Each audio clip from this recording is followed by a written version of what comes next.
Welcome to another episode of the Harder to Breathe podcast. I'm your host, Ryan Dusick. I was the founding drummer of Maroon 5, but now I'm a registered therapist, author, speaker, and advocate for mental health. And with me, as always, is my co-host, Brian Duck Maillard. How you doing, Duck? Good. How are you, buddy? As you can tell, I have a lot of energy today. It's true. Those Tuesday mornings really get you going. Well, I have a feeling this is later in my day for me than it is for you. Yeah. This is the start of my day. You've already run a marathon and written a paper that's going to get published in a medical journal. I understand. We run different circles. Well, you artist types, I know very well. You have a very different clock. Right. I do my best work between like 11 p.m. and 2:30 a.m. I remember that very well. As a musician for the first half of my adult life, yeah, I most often didn't get to sleep before the sun was coming up and slept well into the afternoon. Yeah. I think I've flipped completely, obviously being a more of a 9-to-5er now. I'm still not a total 9-to-5er, but I'm more of the working stiff kind now. And somehow I've managed to keep somewhat true to that schedule, even despite having a child. I thought when I had a kid, I was going to have to get up with the sun. But luckily, my wife is more willing to do that than me. So I still get to stay up kind of late and sleep at least till 9 or so, which is late for you, I'm sure. This is going to be an interesting show today. We've done a few of these already, and we've had some, different kind of dynamics in terms of you and I go way back, and we had a couple guests on already that have some history with. Laura Casselman, who's our guest today, is the CEO of two companies and the co-founder of one. JVZoo is they bring in like billions of dollars, and she's heading that enterprise. This is a whole other world that I can't really fathom. I'm sure you can relate. No, I went in doing my research. I looked at these companies and websites, and I was like, I've looked through this and I don't understand what it does. I mean, it's so impressive in terms of like its market selling to HR, and I was like, this is a whole nother language to me. So it's going to be interesting talking to her and having her explain to two idiots what real business people do. Right, exactly. And I read her book, Trust Your Increments, and I got a sense that she lives in a very different world than I've ever lived in. She might be able to relate to the world that we've lived in because she's a performer as well. Her original first gig before she went into the corporate world, she was a Radio City Rockette. So she knows the performance world. I don't know if she came to it or experienced it in the same way that I and you have, but that'll be interesting to talk about. Right.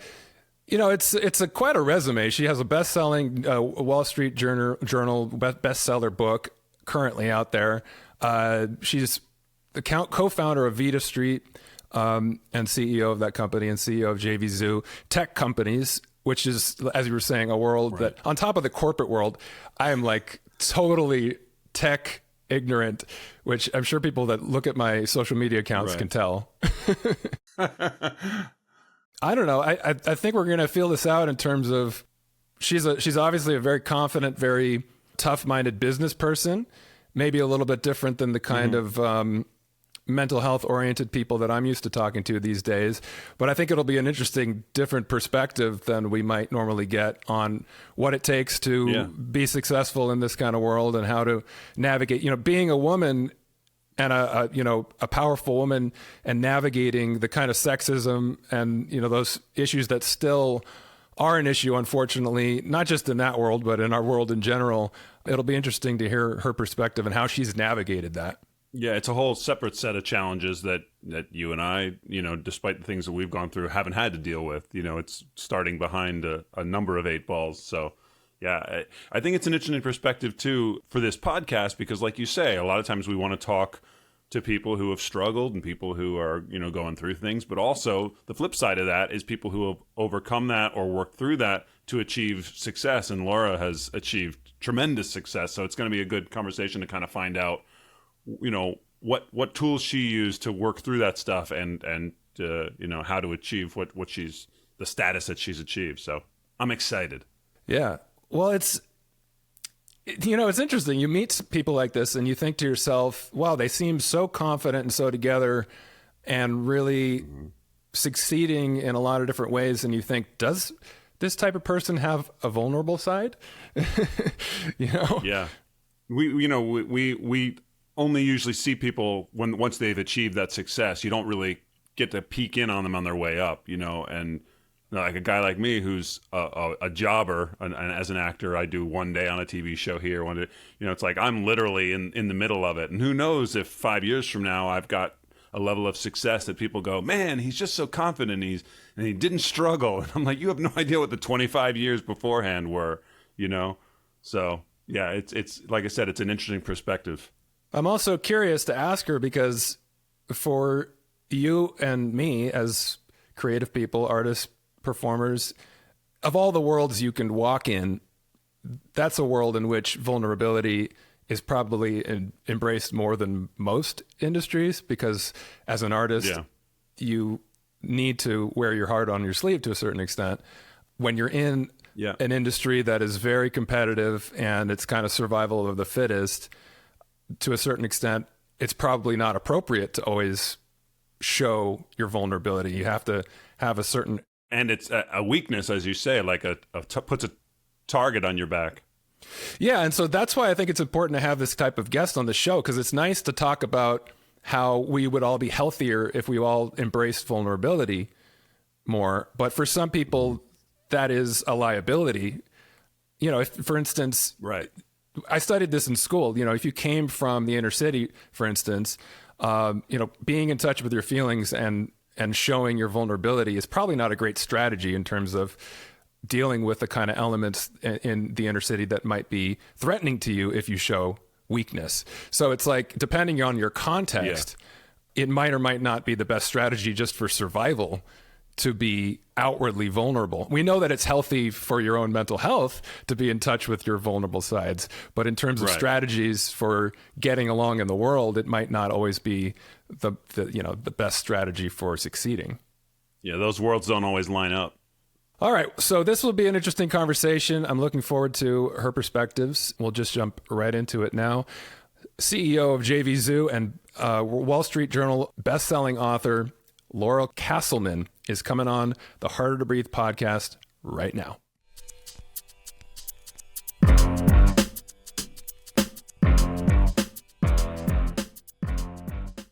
Laura Casselman, welcome to the Harder to Breathe podcast. How are you? I'm wonderful. Thank you for having me. Thanks for coming on. This is very cool. We were just talking about in the intro how, this podcast, we talk about vulnerability a lot. We talk about, I'm a therapist, so the themes are maybe a little bit of a different world than you live in. I read your book, Trust Your Increments, and I get the sense that if you have a vulnerable side, it's maybe not always appropriate in that world to show it, to show your emotions. So having you on the show is really going to be interesting to hear your perspective as somebody that has to be kind of tough and strong, being a leader, being somebody in a position of power and authority. So I'm just curious to get things rolling, coming on the show and asking you to talk about your feelings and your emotions. Is this something that's comfortable for you or uncomfortable for you? I wouldn't say I'm uncomfortable, but you're correct. I mean, I'm in boardrooms most of the time. We don't talk about our emotions in boardrooms, and really we try to hide them. You've got your poker face on when you're negotiating a deal. You're not showing your hand. Right. So is that something that comes naturally to you, or is that something that you had to develop as a strategy to be effective in that world? I'm not really sure. I think I've been in this environment for a long time, and I was always in corporate America in some aspect once I was an adult. So as we learn and grow, I think, I definitely learned skills, home skills. But I was in sales long before, and I think in sales, you're always really portraying yourself in a way that's going to make the people that you're in front of like you. You're mirroring them. And so it's a little bit of an act, so to speak. Same as when I was a professional dancer. I can't tell you how many times I was in an audition and it was, how old are you? How old is the part? So can you ride a horse? Absolutely. Of course I can ride a horse. Yeah. Well, that's it. You say in your book that you have a head for business and the heart and soul of a performer. I'm curious if you can expand on that. What does that mean? I know what that means to me, what being a performer means to me. What does it mean to you? Well, I mean, I love show business. I do. And my kid, gosh, she's the same. It's just natural. She just really does want to always play dress up, put on a show, do something entertaining. And then she'll even walk out of the room and say, okay, can you announce me?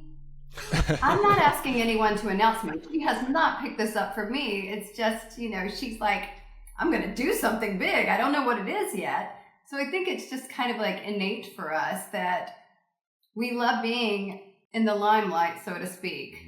You find that that's something that is helpful in the boardroom, having that heart of a performer? Is there a little bit of a performance going on each time you're up in front of a boardroom speaking, shareholders? Obviously, I think I know the answer to the question, but I would like to hear you talk about it a bit. Absolutely. And especially as a female, I think that a lot of women have the knowledge and they know the solutions, and yet many of them are more timid in the boardroom setting. Like, I feel like before I go into a meeting, especially with people I don't know, that I am going into a performance. I'm putting on my armor and I'm going in and I'm ready to win the battle. So does that make your job, is that part of the fun of your job? Is that why you enjoy it, for that performance aspect? Does it scratch that itch? Well, when I win, sure. I mean, don't get me wrong. When things don't turn out the way you want them to, sometimes it feels, really like a double defeat, so to speak, because you thought you were doing what needed to be done. You thought you were armed with the information and you were portraying yourself in the way you needed to, and then you just lose on all fronts. And sometimes you know why you lost. Sometimes you're like, okay, I just didn't have the numbers I needed to have for this negotiation. But then other times you walk out of a deal that you've not closed and you have no idea. And that's when I'm not okay with that, because I like the information, right? I want to create a whole spreadsheet around just one meeting.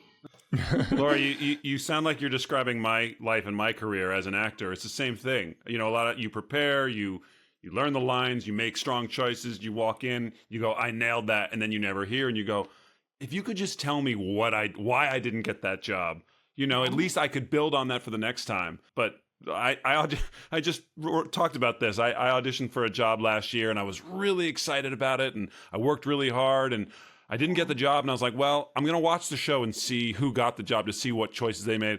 And then I watched it last week and it was David Duchovny. And I was like, I had no chance. I'm not David Duchovny.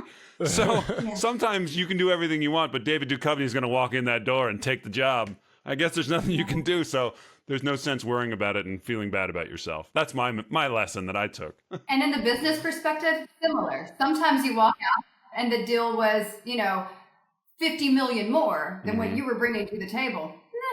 You were never going to get it. Yeah. Exactly. David Duchovny just came in with 50 million more.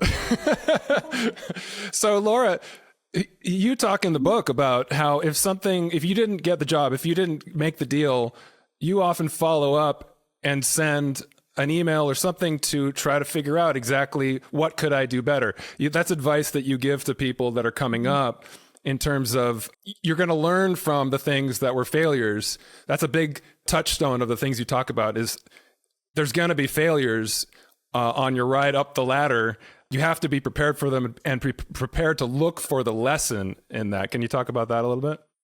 Yes, so I am big on the follow-up, and oftentimes people won't respond. But when they do respond, it's amazing the information that you can get back. And sometimes it's something that you can change. Other times it's things that you can't change or you aren't willing to, and that's okay too. But just like you said, when you just want to know, right? You just want the information back.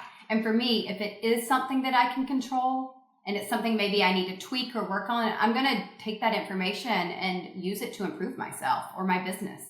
Now, you mentioned the word winning. You said, as long as I win, right? You state very, very upfront in your book that winning is a big part of what you aim for and enjoy about the job, that you're competitive in that way. You also describe yourself as somebody who has a need for control, kind of a type A personality. Is that something you were just born with? Is that your temperament? Do you have a sense as to how that came to be? Yes, so I do. Ever since I was little, I love to play games and win. And my daughter is similar. I really couldn't have carbon copied myself more in life. for better or worse. But, right. I think I spoke in Columbus and you were there, Ryan, and I said, like, I gamify everything in life. I'm in the grocery store. It's a game in my head. I don't know why. I've always done this. Maybe it was Nintendo when I was little. Maybe it was me looking at the world as like I'm Mario Brothers and I'm jumping on things. I don't really know, but I make it fun. Why else? To me, I don't want my life to be mundane. So even if in my head playing a game while I'm going through the motions, I'm entertaining myself at the very least. Now, you also talk about how this is all consuming. You have a real hard time turning it off. Like you're working 19-hour days and you're totally consumed by your work. And I don't get the sense that it's a life out of balance in the sense that, well, you even say, work-life balance is not necessarily something you believe in terms of a distinction between where one ends and one begins. But I wonder, are there moments when you're off? Are there moments when you are more vulnerable and you're not in the sort of mode of this CEO? After having my daughter, there are definite moments where I am 100% off. Okay. That did not exist before, though. Really? So now I have, especially when I know she's coming home from school, I end all my meetings prior to that. So when she walks in the door, that she knows I'm here and I care about what happened in her day. And we have time between school, dinner, bath, bed that is devoted to her. Because for me, raising a stable human being is my most important role. I chose to be a mother, and I think it's my responsibility to make sure she feels seen and heard and cared about. So now I have definite times where I turn it off. But even at that, she still sees the role that I play. She has a day that there's no school and she knows these hours mom has to work, and she has her own desk. She holds her own meetings with her baby dolls. That's amazing. Say, what are you going to do when you grow up? She says she's going to be a boss and hold meetings. I asked her, what will your meetings be about? She's like, my family. Yeah. So she's going to have family meetings. Duh. Yeah. Okay, sounds like a work-life balance. I mean, it sounds like even without structuring it and saying, I'm going to give 50%, it just sounds like it's as needed, which I think is all any of us can do, is just sort of be who we need to be when we're needed to be that thing, right? And I believe in work-life harmony. I enjoy what I do for a living. I'm fortunate in that way that I do something I genuinely love. I have built a team that I can trust. And when I need to say, I'm gone now, this is on you, my team will finish the project. They will carry the ball. But when I need to, be a mom, I can't tell my 3-year-old, hey, it's time for you to go take care of yourself now. Right. That's not an option. So it's harmony. It's being able to switch between the two roles and not feel guilty, which I do not. So it sounds like having a child has really been a dynamic change in your perspective in some ways. Do you give different advice now on the topic of work-life balance? Have you had to amend that, or is it consistent with things you felt in mentoring others before? I think it's consistent. I really do. I don't believe there's such thing as a balance. Like I said, I believe in the harmony of it. And I know that there are times that I do have to take my daughter to my parents and say, I need you to watch her today. I've got, these things that require my attention, because other people, they rely on me to make sure the company runs so they can feed their families. So there are times that I truly can't pass the ball to anyone else. It's my job and I need to get something done. But I can now happily turn it off when I need to, because there's something more important. Got it. Well, you do talk about balance, though, in the book. You talk about taking time to meet your own physical and emotional needs. You mentioned exercise as being a really important thing for you. And you also say, you need to find a balance between your commitments and your sense of self. Can you tell me a little bit about how you do that?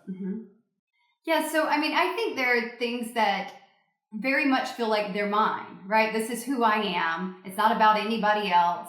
It's just, this makes me feel like I'm being true to myself. that used to be running. Like when I wrote the book, I was a big runner. Gone are the running days for Laura Casselman. I just no longer enjoy it. I don't think it's healthy for me anymore. I would rather just lift weights. I jog. I don't run. I'm not trying to beat, my last record in running anymore. Don't feel bad. The running days for Brian Maillard never started. They were gone before I was born. So you're already ahead of the game. Yeah. But before, I really felt like that was me. I was the person that loved to run on the beach every morning, and that made me feel good. But then when I realized, like, I no longer feel good doing this, that didn't make me feel like, okay, this is what's right for Laura anymore. So now I just, life changes, you adapt, and then you realize what in this moment, in this phase of your life makes you feel most true to yourself. That feels really healthy in terms of not viewing a change in life as a failure. Like something I definitely want to get into is your experience as a professional dancer, and leaving that. I think a lot of us as artists feel that sense of loss when that chapter in our life is over. But you feel like you've leaned into it and embraced it. It's not a loss. It's just, this wasn't right for my life anymore. Just like running on the beach isn't right. And so now you've pivoted to something that does make you feel good. And so it isn't, like you said, a loss. Can you speak a little bit about, well, I mean, maybe we'll get into it a little later, but I'm fascinated. I want to know about your time as a Rockette, and I want to know about how I know the pressures of what the Rockettes had to live up to, a certain standard, right? Even right down to weight, unfortunately, which is, in retrospect, what a horrible, burden to kind of live hanging over your head. But can you speak to how those things shaped you in terms of, all right, well, this is the requirement, this is what I've got to live up to, and how those lessons still apply in the business world? Absolutely. So in my professional dance career, you're right, weight did matter. I had contracts that had my weight range in them, and this is how much I could weigh. And with the Rockettes especially, the first day of rehearsal each year, we're all in the music hall lined up down the hallway to go one by one into the room to be weighed. Ugh. And, girls are stripping down to their undergarments just to take off half a pound. And it's so wild to me. And I don't even know if this is in the book or not, or one of my dear friends who I did not know on that day was the person who was holding the clipboard to write down my weight. And she was like, "Oh, you're Laura Casselman." And I was so stressed out. I said, "You can tell by my weight." Right? Like, how dumb is that? But I was nervous, right? I'm like, I've been training to be conditioned to do the show. Right. But in doing that, I'm building muscle, which may change my weight. And with the Rockettes, as we dance, we can do 4 to 6 shows a day. We're getting smaller because we're doing 10 to 12 hours of cardio a day. Right. Our costumes, they want us to look like women. So our costumes are getting padded so that we still have the curves of a female. Yeah, like my costume looked fabulous. My frail body beside it, not necessarily so great by the end of the season. Mind you, I loved it though. I loved it because I signed up for it. I knew what I was getting into, and I love the show. For years, every night at the end of the show, had tears rolling down my face.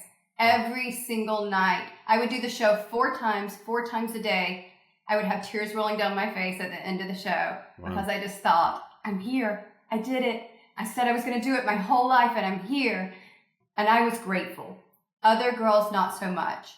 But I went off on a tangent. But to get back to your question. It's all right. That's what we do here. I think for me, there's a lot that I learned in dance that I carry over to the business world. And one is how to be criticized and not let that come to surface in front of others. But also to know in this situation, who is in control? How do I need to be with the Rockettes or something? I needed to take my feedback. In business, maybe it's, okay, I need to be in my head strategizing. How am I going to not show you on my face what I think right now? Realize what is the outcome that I want and direct you to that outcome. Because I'm always strategizing. I don't, like you might say something I hate, but that doesn't mean you win before we leave. Ooh, like that. Well, and I'm a little frightened that I'm going to say something that you hate. Well, you say in the book, I'll never know. You say in the book, you can't control a situation, but you can control your reactions to it. And that feels very consistent with something that's a part of my sort of mantra, the serenity prayer. God, grant me the serenity to accept the things I cannot change, the courage to change the things I can, and the wisdom to know the difference. And when I talk about that with my clients, often what I'm talking about is I can control myself. I can't control other people. Now, it sounds like you might go over that line a little bit because you do have the confidence that if you do things just right, you're going to have an impact on this person. You're going to get that sale done. So where does that end for you? Do you focus mostly on what you can control, or to a certain extent, are you thinking about how you can impact others? There's nothing she can't control, right? She controls it all. That's the sense I'm getting. I do not. And at times, I'm not going to lie and say there are times I wish that I didn't. Of course, there are times I'm like, if I could just control the situation, but that's not life. And it's good that it's not for anyone. But I definitely do think, what is my desired outcome?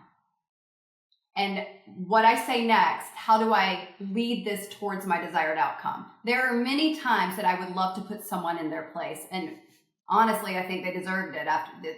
I deal with so much in board meetings where I'm the only female, or times when, like, I'll walk into a meeting, we're talking about tens of millions of dollars at stake here, and someone will say, do us a little twirl, Laura. I'm not here for your entertainment.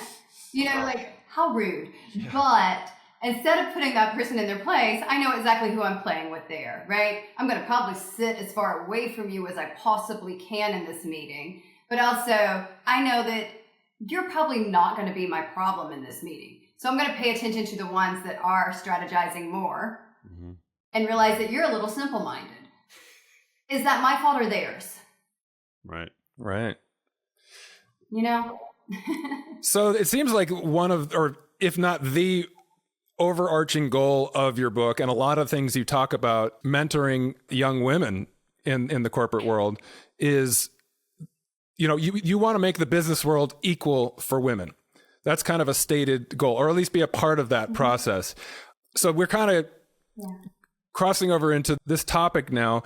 In your book, you talk a lot about things that you've dealt with that, I'll be honest, like as boys growing up, we have to learn that things are different for girls and women growing up and in the workplace, because it's just not our reality until we realize or we're informed of that.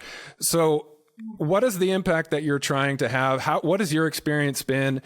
It seems like you have a lot of confidence at this point in your life in terms of how you navigate that world, but how are you imparting that onto others and trying to make a difference in that regard? So I think one of the biggest things that I share, and it's not profound, but it's just speaking up. Too many times women don't speak up. And we don't have to do so out of anger, and we don't have to do so out of fear. Hopefully we've done it before we're afraid. Hopefully we've voiced the things that we need or the things that are unacceptable long before we're afraid. But that's one of the biggest things and I watch women a lot in meetings never ask for what they need. And in my book, I talk about my most educated employee, PhD in computer science. And I asked her, because I always let my employees name their salaries.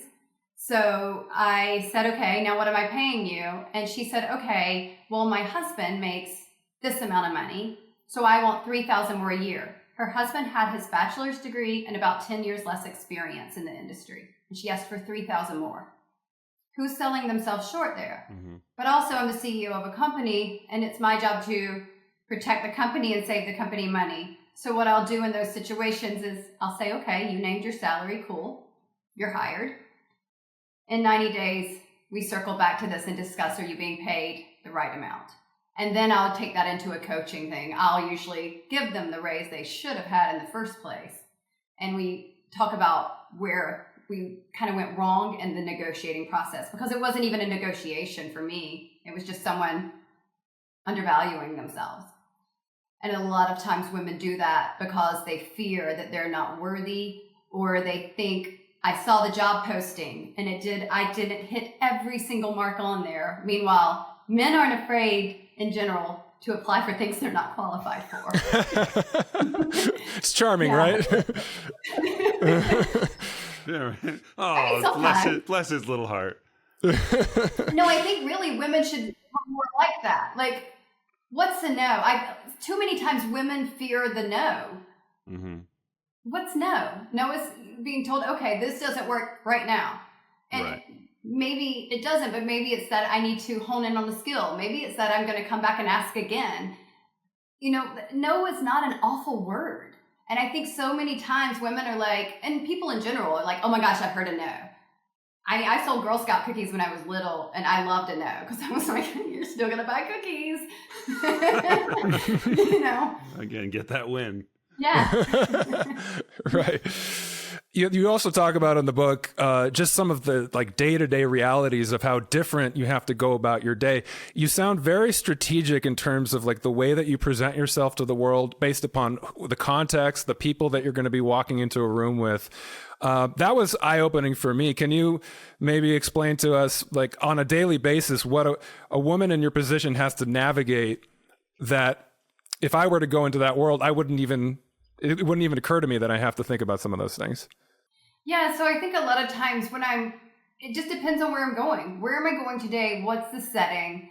Who's going to be there? How are they going to view me? I learned early on in sales, when I was in sales, if I wanted to make more sales, I was a Rockette. I wear a short skirt. I'm going to make more sales today. In a business meeting, when I'm a CEO or I'm on a board and I'm negotiating something, I'm probably not going to show my legs. Just little things like that. And it's so ridiculous and silly, but it's the truth. I can't tell you how many times when I worked in New York City, I walked into a room in a skirt and the meeting, it was like I wasn't there. It was truly like I wasn't there. My body was there, but I wasn't. And that's, things we think about, things we have to know to negotiate with ourselves in the morning. Yeah, it's hot today. Yeah, I would rather wear a skirt. Guess what? You don't get to. And at the same point in time, I'm not going to complain about that. I also didn't have to wear a suit and a tie on a subway, right? So whatever, just know, I think it's really important to know the hand you're dealt and how to play it. Okay. But it leads to sort of, I think, my big question here. You deal with this, you have dealt with this, you'd still deal with this, even being in a position of power that you are now. You talked a little earlier about dealing with something and having an emotion, but having to suppress it and think strategically, be very sort of intellectual about how to proceed in a way that's going to meet your goals. When, if ever, do you process those emotions, the things that are coming up from underneath? And how do you deal with, for me, if I was dealing with that kind of negative energy, it would take a toll on me on some level, even if I were capable of overcoming it in the moment and saying, well, I have to be strategic, I have to do this or that. Does it take a toll on you on some other level? And do you have a way of, do you walk outside and just scream at the top of your lungs sometimes? Or what do you do? Never outside, Ryan. Always. Okay. Just kidding. But not really. Yeah. Have I screamed at the top of my lungs? Anger? Of course. In my own house when no one else is here? Of course.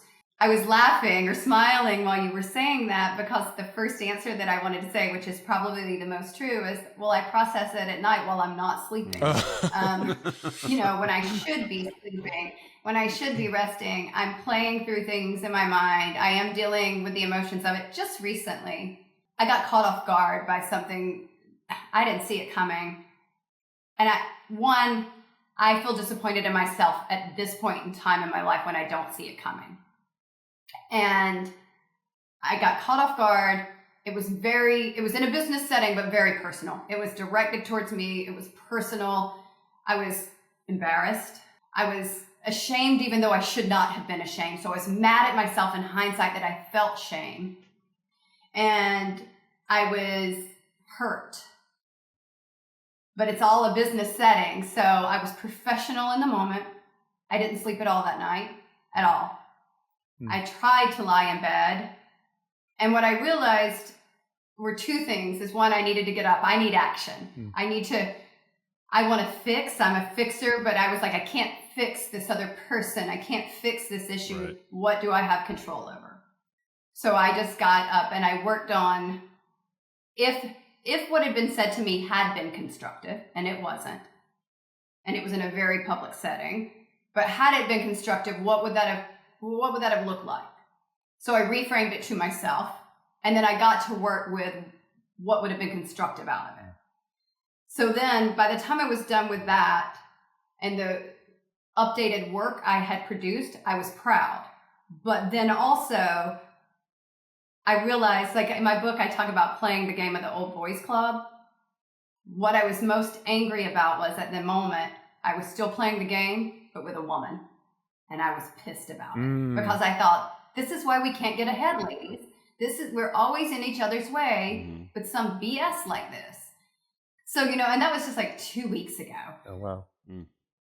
But it is what it is. Yes, we have to process. We're adults and we're responsible for handling our own emotions and dealing with them and not just, push it down, suppress like we joked about. Right.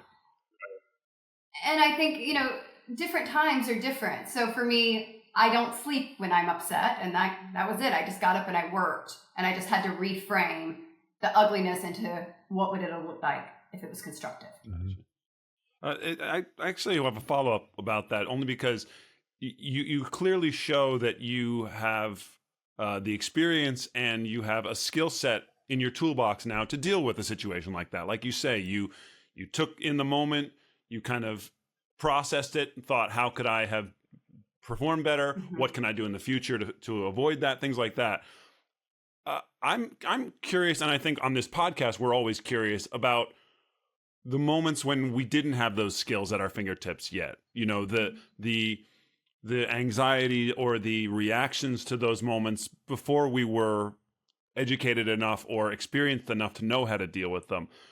Did you have moments like that either in your performing career or early in business when you didn't know what to do and maybe you failed and you didn't know how to process that and how that manifested itself for you? Were you a screamer? Did you get angry? Did you cry? Or was it, you know what I mean? Like, I'm just curious about, because you do present such an air of control and strength, and I think that's earned over your years.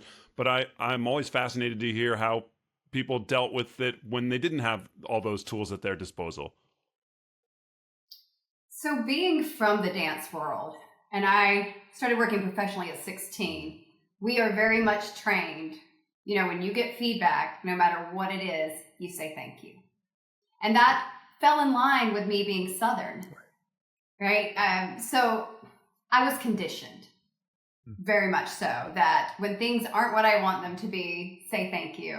And surface level, be respectful, don't talk back. I was a female in the Southeast, so that was one thing. But then I went through a phase, especially when I lived in New York City, that I was like, I'm not going to be quiet anymore. I'm not going to just take this anymore. I'm going to say what I think. Maybe took it a little too far at times. I did quit my first executive job by throwing my drink in my boss's face. I don't regret it. I don't, could I have been more graceful in just quitting my job? Or yeah, of course. But should he have asked me for what he asked me for? No. So, Only imagine. Do you want to share what he asked you for? I think, yeah. A sexual favor in exchange for my paycheck? Yeah. I think the drink was the right choice then. And Ryan, one of the things, I know you read the book, but when I wrote that book, it was changed from what I originally wrote, because I actually wrote the details, and I was told it was offensive. Oh. Offensive that I wrote the details. Not offensive what happened to you, just offensive that you would bring it up. Exactly. Yeah. That is, wow, that's maddening. You also, I get the sense you speak like a sailor probably sometimes. The way that you write, it's been edited, it seems like. There are times when... Did your editor have more to say about the... Good Southern girl? Is that the case? I mean, I don't know. Is your podcast PG? No, absolutely not. This is a Let it grown-up fly. space. Okay, well, I can be articulate, but I sometimes choose, often, to not be and to use my favorite words, which fuck is my all-time favorite word. I don't know why. It's just appropriate in so many very versatile. situations. Yeah, it's very versatile. But yes, no, I curse like a sailor, and, around my team even, I curse, but not at them. Mm-hmm. Never at my team. Never am I cursing at people in anger. But I may be looking at some code and asking what the fuck is going on and why isn't this working? But I'm not mad at, and no one's offended. They all know me, right? And then they'll follow suit, of course. Mm-hmm. But no, I don't curse around my child. I don't curse in situations I shouldn't. But when I'm writing my own book, I'm going to speak the way I normally speak. Right. And of course, like you said, it gets edited out because somehow people still want me to be prim and proper Southern Laura. Well, that's an interesting thing to have to navigate. You're from the Bible Belt. You speak positively about some of those values as being important to you, the gratitude element and positivity. I know that's something you talk about, is kind of turning negative thoughts into positive thoughts. But then I get a sort of a little bit of a whiff of how that some of the value system has been a little bit limiting, and how you've had to navigate being a strong, outspoken woman in the context of an environment in which that was not really encouraged or embraced. Sure. And, like I said, you get your hand, you play your hand. Mm-hmm. And I don't want to disrespect people. So, of course, growing up, you're learning more about respect than you really understand at a younger age. And I wasn't dropping F-bombs when I was 10. It was more after I moved to New York and saw more of what the real world and the work world was. New York will do that to you. Yes. But also I would come home and, even just being direct, my mom would say, she's from New York. I'm not, I'm from here. Right. But that she still will say that to people. She's from New York. And I'm like, I haven't lived in New York since like 2014, but okay. I think it's easier for some people in the South, to say this is the way women should be. Not necessarily this is the way we are, or this is what we will no longer tolerate. And I think right now we're seeing across the country what women are saying, this is no longer acceptable. But we're also seeing how many men are still telling us we'll actually vote against you. Right. It's a really strange time. I think it's also really interesting to see how it's going to play out. But as a mom of a 3-year-old, I'm looking at the choices our country makes right now and determining, will I stay here? As she currently has less rights with her body than my own mother did. Like, how are we stepping back in time? Well, I like the fact that you keep bringing this back to your daughter. When you wrote the book, I don't know if you had your daughter yet, or if it was right around the time when you were having your daughter. I get the sense that your perspective, your priorities have shifted and are shifting as being a mom and raising a child in this world today. And given everything that's in the book in terms of the world that you've had to navigate, and now thinking about raising not just a child, but a female child in this world, how do you manage that in terms of, here's the world I still live in, here's the way I want to raise my child? I mean, well, first of all, is she dropping F-bombs over breakfast now, or? She came home from school and said it the other day. Not from me, from school. Okay. Yeah, believe it or not. Oh, I believe it. So yeah, I wasn't prepared for that because I do not speak like that around my child. Okay. But we are addressing that. Addressing things, I think, one, it makes things clearer. What matters to you, what your priorities are. And for me, the things that I always considered, would I speak up about, would I keep quiet about, it's really defining those for me. Mm-hmm. Mm-hmm. Now that I have someone that is following behind me, and that I can either help clear the path or be silent and do nothing about. Right. Mm-hmm. So it makes those things really clear for me now. And yeah, I wrote the book before I had my daughter. I didn't do anything with it and wasn't actually going to do anything with it until I thought I can't be silent about these things anymore because now I do have a daughter. Right. And for me, it's important that I no longer say I don't want to make waves. Because if I don't take part in making the waves and I don't take part in saying this is unacceptable, then she'll be left to deal with what I could have started or hopefully fixed before she has to deal with it. Mm. Well, it's once you have a tangible example of the ramifications of those decisions, it makes things a lot clearer for you. You know, I was going to say before, when you gave that example of the woman who came in to negotiate her salary, you know, that's a tangible example of how we undervalue ourselves, how women undervalue themselves specifically, and a way you can address that in the future, you know. And I think so many times coming from the arts world, you know, I hear about a corporate coach or a life coach or someone who's trying to teach these skills. It's sort of in the ether. It's hard to touch because there's no tangible example of like, here's X, that creates Y, and you want to get to Z.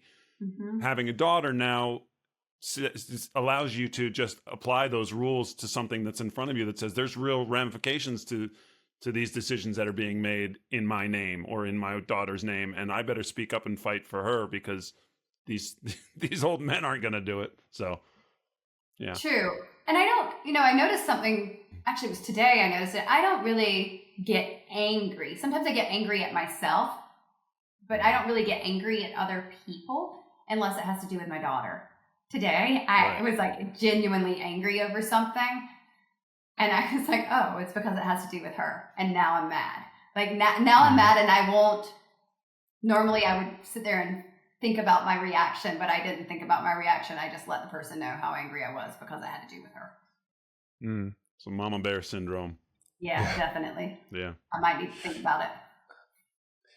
Do you have people in your life that you're able to be your most vulnerable self with? Are there people that you can go to just kind of get the unvarnished, you know, real, true, raw self out with? Oh yeah, definitely. I think that's crucial. Are these friends or who are are they family? Where do you go to for that kind of? So my two closest girlfriends, I would say, are the people that, I mean, they know a side of me that no one else knows. And I think we're that way. All three of us are that way with each other. And it's almost just like when we get together, and it's not even that often because we're all busy women, but when we do get together, even if it's only once a year, it's just we're very different people around each other. A follow-up to that, do you have anyone, I mean, I hope that you do, in your life, obviously as a CEO, as co-founder of companies, people have sometimes difficulty speaking truth to power, you know, no matter what the level. Do you have people in your life who are not afraid to say, nope, that sucks, Laura, let's go another way? Like, you know, someone who's willing to tell you the unvarnished truth about things, you know, when something isn't working or it's a bad idea? Yes, and it's so important that if you don't have those people, you seek them out. Otherwise, all these yes people beside you will totally let you destroy something. Yeah. And it's important for someone to say, yeah, that seems like a good idea, but it's not, and here's why. Right. And sometimes they're wrong. Sometimes once you play it through and talk it through, you realize like, no, we just need to tweak this. A lot of times they're wrong, but the times that they're not, boy, are you grateful. Right. You make an important distinction in the book between ego versus pride. You talk about being humble and being ready to learn, but not apologizing for self-belief and confidence. So where is that line? Because I know in my work, I can tell when somebody is just a naturally, truly confident person and somebody who has sort of a false presentation of ego.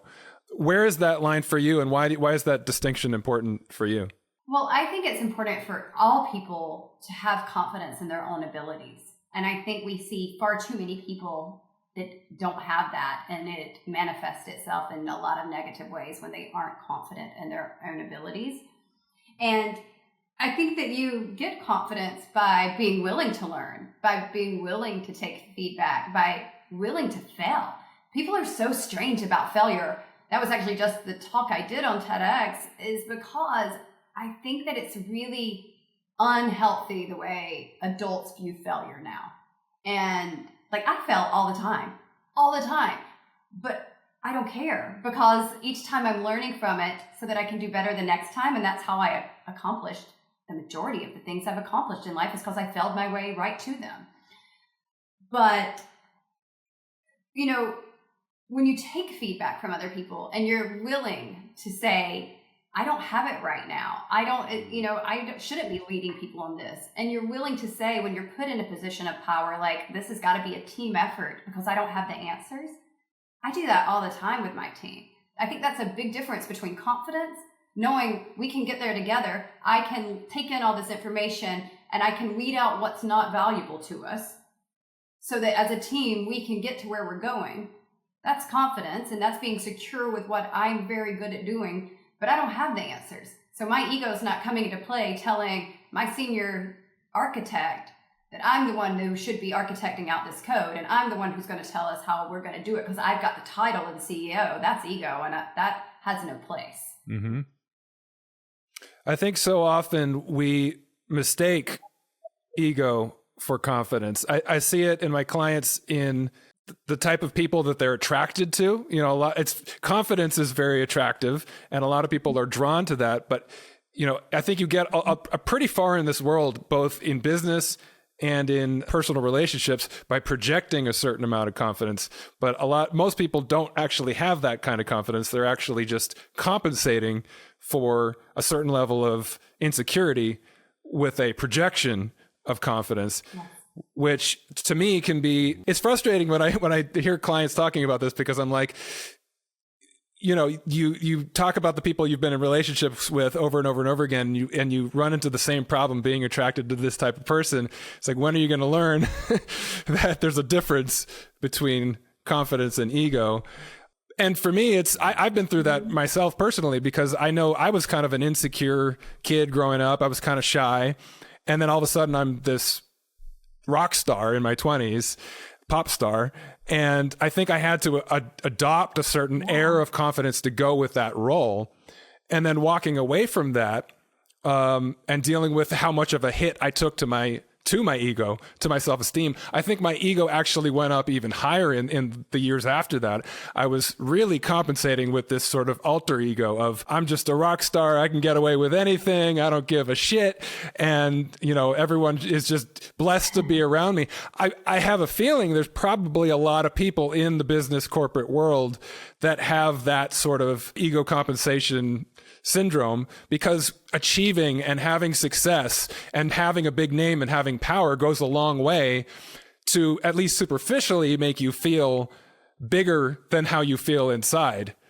Is that something you run into in the people that you deal with on a daily basis? It is. And I will agree with you in saying, like, for me, and then the people that you said, like, you have clients, like, I have definitely in dating, you know, been fooled and not been able to see the difference. And I would even tell my girlfriends that I was talking about, like, we would be getting together and I'm like, guys, I'm a bad picker outer. Like, why can't I pick this out? But you get better, hopefully. You know, like, I don't know. But I think, yeah, in business, it's easier for me to spot than in personal relationships. Sure. And I think too, because in business, I'm always looking for the people that are trying to pull one over. Mm-hmm. I don't want to live my personal life like that. So I choose not to, like, instantly be questioning, you know, what's your underlying motive here? Do you have the skills to back this up? Because I think what a negative way to approach everything in your personal life. But also, I'm not the person that gives relationship advice. So don't, if you're trying to, like, learn about relationships, not the person, it's right here. You know, so I'm still, you know, living and learning too. Yeah. But I think we all have, I mean, in all facets of our lives, we see the people who are tryhards. You know, you can just tell they're working so hard to project this air of success or cool. And then there are the people that it's just effortless. And you look at them and you go, they're not even trying. And man, they're just the coolest person in the room. And that's the difference, I think, in my mind, between ego and confidence. You know, I work with youth sports a lot. My son is on Little League and I'm one of the coaches. And you can tell the difference between the kids who, you know, who go through like travel ball and the higher levels. They are all mirroring the older kids and the cooler kids, and they all have this behavior, this kind of aloofness, and you go, that isn't it. That isn't what you think it is. It's not projecting an air of confidence. It's projecting an air of an asshole, like a little asshole. And the kids that are both really talented, but also really caring and compassionate about the other kids on the team who aren't very good, like those are the kids that carry themselves with that supreme confidence. And like I said, we see that in certainly in my career path, you know, people who are just faking it and the people who just have it naturally. And I don't think that's something you can necessarily teach. I think there's, you know, some people are just born with that natural ease. You know what I mean? No question here. I just wanted to talk about cool people. And hopefully you guys were going to say, Duck, you're one of those guys that just really convey, and you're not taking the bait, and I'm going to leave now. No, I'm good. Well, nice. I'll throw a little bit of a caveat onto this conversation, because there's another element to this, and I'm sure that you can attest to this, Laura. To a certain extent, when you walk into a new environment, that's something you haven't done before, you do have to kind of fake it till you make it to a certain extent. You have to kind of pretend that you belong there, even if inside you feel like maybe I don't know if I've had that imposter syndrome. You know, you get on stage in front of 10,000 people and you think to yourself, I've never done this before. Do I belong here or not? I have to act like I belong here, right? If I'm going to be able to pull this off, I have to pretend like I belong here. I'm confident enough to pull this off. And then hopefully you gain that confidence as you do it more. So there is an extent, I think that obviously natural confidence is the thing you're aiming for, the real effortless kind of confidence. But how do you get there? How do you earn it? You have to challenge yourself and put yourself in positions that are a little bit above your head and just walk in and go like, okay, I'm going to figure this out and I'm just going to pretend like I belong here. Otherwise, you know, especially in certain environments, I imagine if you're going in for a job opportunity and this is a big step up for you, you want that person who might be hiring you to believe you have the confidence to do this job. So how do you navigate that? I mean, you have to be confident. You don't want to come off as a schmuck who's just an egomaniac. So is there a balance between those sort of extremes? I think that one is you have to also trust the people that put you in positions. So for me, dancing, of course I went into jobs that I had never done before, right? And it was bigger audiences each time, or more responsibility, or more history, like the Rockettes. There's a lot of responsibility in that job because you are carrying on a tradition. But I trusted that the people that hired me saw something in me. I knew I'd put in the work, but your first time being there is your first time being there. Like new Rockettes go to Rockette boot camp because there's things that we don't know. And you've got 3 days before the rest of the Rockettes get there to learn the lay of the stage, because this entire stage is a grid. I call it Battleship for dancers, because just like Battleship, you were moving your little piece all over, up and down. The stage is a grid, and we get to look at it one time, and that's it. And the Rockettes are always doing math in our head, because like my number might have been 16, but they're like, okay, you learn all the steps, and you've got to look exact, even from where your eyes are looking. You know, if your eyes are looking over your cheekbone, or if your eyes are looking straight at someone, all of that's choreographed. But then you have to be on your mark each time. So I might start at 16, but they're like, Laura, first 2 steps take you to the right 4 count. So you're going to back up 2 numbers back. You're going to go alphabet 3 down. You know, so the whole time the Rockettes, for every move we're doing math in our heads to know what number we're moving to. And they never tell you the number because every Rockette has their own number. So they're not saying, Laura, you're moving from 16 to 12 back down to letter L. You know, they're not telling me that. They're just calling out the numbers and go. So, you know, in those 3 days, you're definitely thinking, I don't belong here. I'm not good enough for this. I can't keep up. My brain doesn't understand how to do math and the alphabet at the same time for some reason. You know, you're just full of self-doubt, and then all of a sudden it clicks, because the people that are in the position to hire you or give you a contract to play an instrument somewhere, hire your band, they know more than you do at the time.